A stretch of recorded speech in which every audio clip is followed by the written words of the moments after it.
povo da Terra! Vamos falar um pouco do capítulo 74 do mangá de Dragon Ball Super? Bem, eu sei que tá meio atrasado, mas vamos lá. Com certeza esse foi um dos melhores capítulos de Dragon Ball Super lançados até agora e com certeza o melhor até então da saga Granorá, gerando grandes expectativas entre os fãs.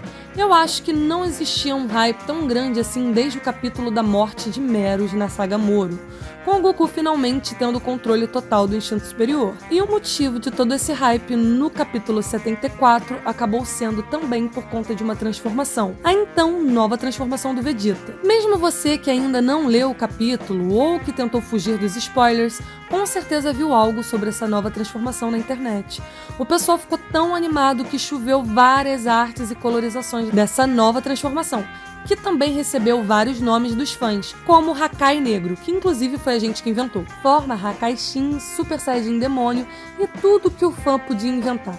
O que eu acho importante comentar sobre essa transformação é que ela é fruto do poder da destruição, como é falado pelo narrador no fim do capítulo. Então, para não começar a surgir aquela dúvida se a transformação do Vegeta é de fato uma transformação ou só uma técnica, a ideia aqui é parecida com a situação que aconteceu com o Instinto Superior no Goku. O Instinto Superior é uma técnica que no Goku o leva a uma transformação, ou seja, o Goku precisava de uma transformação própria para executar o Instinto Superior em sua plenitude. O Vegeta aprendeu com o Beerus como acessar o poder da destruição como uma técnica, uma habilidade, e isso levou a uma nova transformação, que talvez nem seja a transformação final.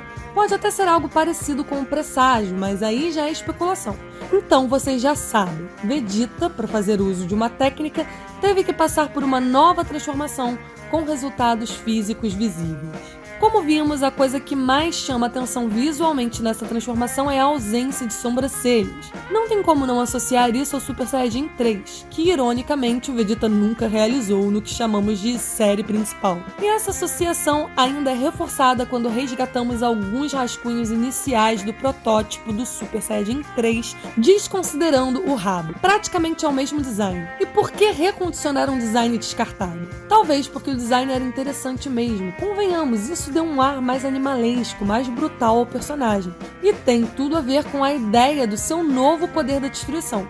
O Vegeta ficou feio, não porque ficou mal desenhado, mas tá medonho. E outra coisa, que é só especulação minha, mas que eu acho que isso pode ser o pensamento da galera envolvida com a franquia, é que esse visual animalesco do Super Saiyajin 3 e agora da nova forma do Vegeta, sem sobrancelhas, é de alguma forma uma alusão à testa de um Ozaru, como se remetesse à forma de macaco gigante, que inclusive é algo que remete às memórias do Granorá, já que a sua raça foi exterminada por feras gigantes que só pensavam na destruição, que também é a ideia dessa forma do Vegeta, já que ele alcançou um poder da destruição onde os princípios necessários para o domínio desse poder é não pensar em mais nada, somente e instintivamente na própria destruição. Existe até um filler da Toei que mostra, durante a transformação do Goku em Super Saiyajin 3, uma cena cheia de simbolismo, com o Goku se transformando da forma Ozaru para a forma humana até virar uma criança. A minha leitura desse filler era de um poder selvagem, instável e incontrolável, que seria o Super Saiyajin, sendo simbolizado pelo Ozaru. Isso não tem no mangá, mas nada impede o Toyotaro de ter pensado em algo parecido assim.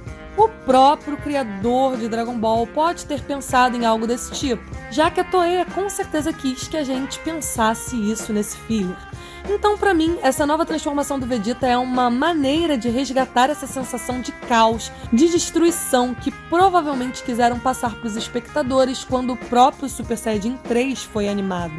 Lembrando que isso é só uma interpretação minha, beleza? Vegeta, então, tem uma nova transformação, cuja obtenção se deu por pensar instintivamente apenas na destruição. E isso, obviamente, lembra a época badass do Vegeta, principalmente quando ele vendeu a sua alma pro Babidi lá na saga Buu, surgindo assim o Majin Vegeta, como é chamado popularmente pelos fãs. Isso significa que o Vegeta voltou a ser mal? Que essa nova transformação é basicamente a mesma coisa que era o Majin Vegeta? São parecidos sim, mas vamos lá. Realmente o Majin Vegeta tinha como único objetivo lutar contra Goku, independente de que para isso precisasse fazer coisas ruins, como ele realmente fez. Agora, com o poder da destruição, o Vegeta também só tem como único objetivo a luta. mas ele não necessariamente se tornou um cara mau. Na verdade, é até discutível se o Majin Vegeta era realmente mau, já que no fim ele se sacrificou contra Buu para proteger seus entes queridos e a própria Terra. Ele só se cegou por causa de uma batalha contra Goku. Em Dragon Ball Super, o que está acontecendo é que ali, contra o Granorá, seria a primeira vez que ele lutava sem ter que proteger ou salvar alguém. A batalha com o Granorá é literalmente só uma batalha. Nem na mente do Vegeta está a preocupação de ser uma luta para definir quem é o número 1. É o prazer da batalha, é o prazer de lutar até a morte. É a mais pura condição original dos Saiyajins, do sangue Saiyajin, que inclusive é uma condição muito exercida pelo Goku, o prazer de batalhar, mas sem se preocupar com nada mais do que isso. E é isso que o Vegeta está sentindo. Ele pode lutar com tudo contra o Granorá, sem se preocupar com nada, tampouco se preocupar com qualquer culpa que pudesse ter por ser responsável pela extinção da raça dele. Isso não pertence mais ao Vegeta, esse sentimento de culpa pela destruição. Pelo contrário, é a destruição que o guia, porém focado exclusivamente na batalha e nada mais do que isso. Sem dúvida nenhuma, essa é uma das melhores construções de poderes, sem descaracterizar a essência dos Saiyajins, resgatando um pouco da personalidade original do Vegeta, sem destituir ele dos seus atuais valores, que hoje tanto adoramos, né? O Vegeta realmente parecia estar se divertindo na luta, tal como o Goku, pensando exclusivamente em destruir o seu oponente na batalha, um dos pontos mais positivos da franquia. E para quem falou que essa transformação não tem nada a ver por não ter sido trabalhada, na verdade é o contrário, isso já estava sendo trabalhado no Vegeta. Afinal, ele passou um tempo treinando com o Beerus especificamente para adquirir um novo poder, e isso desde o início da saga. O próprio Beerus explicou o conceito para dominar esse poder, que é pensar somente na destruição. Ou seja, o Vegeta não estava exatamente treinando para sair disparando Hakai por aí. O enfoque era esse domínio de um novo poder, e a transformação simbolizou muito bem isso, assim como o instinto superior de Goku. E convenhamos, a série quando trouxe o Super Saiyajin 3 pela primeira vez, ninguém esperava e nem por isso deixou de ser legal e de causar uma expectativa. E tá todo mundo aí ansioso com essa nova transformação do Vegeta. E sobre a cor do cabelo, muita gente acha que é roxo, tem gente que acha que é preto. Ainda não saiu a colorização oficial, nem das chamas, nem do cabelo e nem do olho. Aparentemente o cabelo é preto, com algum outro tipo de tom, mas só saberemos quando sair a versão colorida oficialmente ou se lançarem alguma imagem extra no período. Vocês acham que o cabelo é de que cor? Qual cor que vocês preferiam que fosse? Deixa aí nos comentários. E outra coisa importante é que logo após o Vegeta se transformar, suas feridas desapareceram. É muito cedo para pensar que a transformação causou algum tipo de regeneração no Vegeta. Vamos lembrar que ele ainda tinha alguma semente. Quem sabe ele comeu uma semente enquanto estava dentro da enorme aura que ele liberou enquanto se transformava. Não sabemos. Tudo é possível. Ainda sobre os poderes do Vegeta, uma coisa que chamou a atenção foi a fala dele sobre ficar mais forte a cada instante que lutava com o Granorá. Isso foi incrível principalmente porque antes ele havia dito que não se importava com o Granorá sendo o mais forte naquele instante. Mas não é algo definitivo, não é uma condição perpétua, ela é meramente situacional, marcada por aquele tempo. Ou seja, ainda que a gente não saiba o que vai acontecer com o Granorá nos próximos episódios, tudo indica que Vegeta, apesar de ser inferior durante um percurso da batalha com o Granorá, acabou se fortalecendo durante a própria batalha, tornando-se mais forte que ele. E isso combina muito com o discurso do avô postiço de Granorá, quando avisou que ele poderia ser o mais forte de todos naquele instante, mas que isso poderia mudar. Nada é eterno, ainda mais para o Granorá com a sua expectativa de vida reduzida apenas para cumprir o seu propósito desesperado de vingança. Se o Vegeta atropelar o Granorá no próximo capítulo, vai confirmar mais esse foreshadowing do Toyotaro em seu mangá, algo que está se tornando muito característico na sua forma de contar histórias. Só para relembrar, esse é um truque narrativo do autor que adiciona fragmentos da história que ainda está por vir. Muitos dos acontecimentos de Dragon Ball Super estavam indicados em uma ou outra narrativa, e talvez a não superioridade absoluta do Granorá seja uma delas, dada a declaração do seu avô. Mais uma coisa legal para comentar aqui, que é sobre o Zenkai. Para quem não sabe, o Zenkai é meio que um termo que os fãs usam para se referir a uma característica dos Saiyajins de aumentarem seus poderes diante da morte. Na verdade, esse termo é meio que inventado. O lance de ficar mais forte diante de uma situação de quase morte existe. Só que, além dessa habilidade, existe uma outra que, na verdade, é a mesma, que se refere à capacidade dos Saiyajins ficarem mais fortes durante um combate, mesmo que não seja uma situação de morte.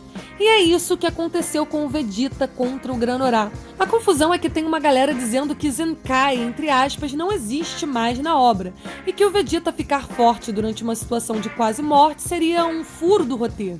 E essa galera usa uma fala do Trunks lá na saga Zamasu, quando ele vê seu pai apanhando para o Black, mesmo após ter suas energias recuperadas. O Trunks diz que provavelmente seu pai e Goku não são mais capazes de se recuperarem da morte. A partir disso, a galera deduziu que o Goku e Vegeta não podem mais ficarem fortes enquanto lutam, principalmente quando eles estão à beira da morte. Vamos lá! Se vocês pegarem esse capítulo em questão, o Vegeta estava sim tomando uma surra do Black, mas nem de longe ele estava à beira da morte. Tanto que ele, quando comeu a semente, estava na forma Blue. Como que o Vegeta poderia estar quase morrendo se ele estava com a transformação mais forte ativada? Então a teoria do Trunks já começa furada por aí. Vamos lembrar que no Torneio do Poder, o Goku e o Vegeta também ficaram mais fortes ao passarem por situações extremas. O Goku alcançou uma nova transformação que o permitiu acessar o instinto e o próprio Vegeta conquistou uma nova evolução do Blue. A verdade é que ainda que não exista realmente mais um aumento de poder diante da morte, o Vegeta não experimentou isso naquela ocasião contra o Black. E é também verdade que o Goku e Vegeta continuam ficando mais poderosos enquanto travam batalhas, seja lá quais forem. Isso ficou provado ao longo da franquia e acabou novamente acontecendo agora durante a batalha do Vegeta e Granorá. Outra coisa importante de se mencionar é que o Vegeta começou a batalha contra Granorá usando a forma evoluída do Blue, a mesma que ele mostrou contra Moro e adquiriu no Torneio do Poder. Tem gente que acha que essa forma não existe, que é só o Blue, mas ela existe. O conceito é parecido com o do anime, apesar do visual não ser tanto. O que caracteriza essa transformação é mais a aura densa do Vegeta.